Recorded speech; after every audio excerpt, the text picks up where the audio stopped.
Last June, I was in Vietnam on a Fulbright specialist grant. I was teaching for the Vietnam Journalist Training Center.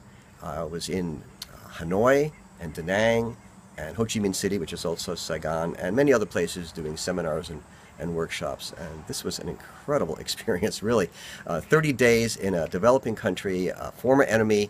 I was perfect timing to be there. It's the 20th anniversary of normalization of relations between the U.S. and Vietnam and the 40th anniversary of the end of the war.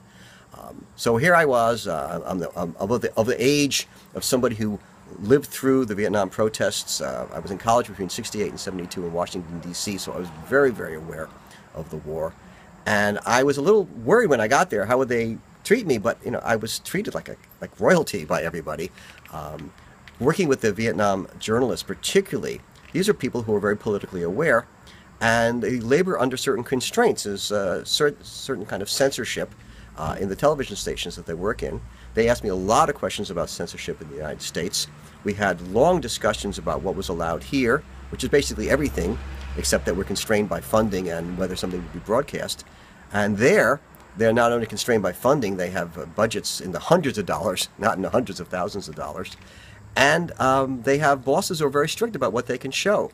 So we had great, deep conversations about the process of making films, how they should look, what the content should be.